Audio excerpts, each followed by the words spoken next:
করছেন। গতকাল একটা ইন্টারভিউতে গেছিলাম, সেখানে বললো আমাদের আপনি যদি ক্লেম সেভ করে আসতে পারেন তাহলে আপনাকে চাকরি দিয়ে দেবো।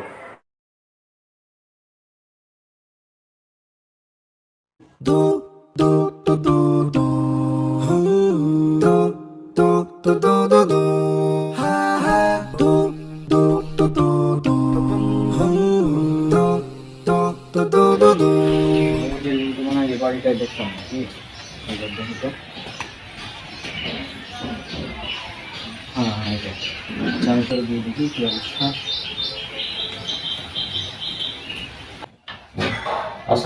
মিরাজ টনকের মামাতো ভাই এখানে অফিসের বসের চরিত্র অভিনয় করেছেন।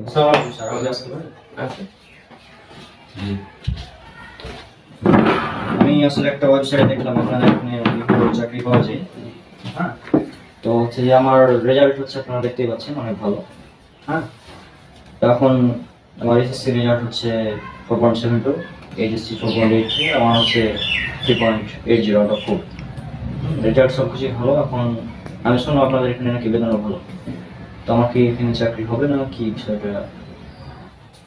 কথা হচ্ছে আমাদের অফিসে দাঁড়িয়ে থাকলে চাকরি দেয় না, চাকরি তো নেওয়া হয় না। আপনি যদি চাকরি করতে যান তো সেভ করে আসতে পারেন।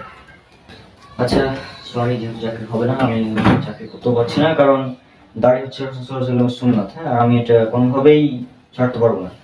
সুতরাং আপনাদের চাকরি আপনার কাছে এখন আমি গেলাম। দেখেন, ভুল বুঝেন না, বেতন কিন্তু 1 লাখের উপরেই ভাবনা চিন্তা করে। বেতন 1 লাখ টাকা হোক আর 1 কোটি টাকা হোক, আমি এরকম ফালতু চাকরি এখানে চাকরি করতে হবে, দাঁড়িয়ে কাটতে হবে, আমি এখানে চাকরি করছি না। আই এম সরি, আপনাদের চাকরি আপনাদের কাছে রাখুন। বাই। ভাবে দেখেন একবার। আমার এখন ভাবার ইচ্ছা নাই, যেহেতু এখানে দাঁড়িয়ে কাটতে হবে সেখানে আমি নাই। আমি আগে বলে দিয়েছি। বাই।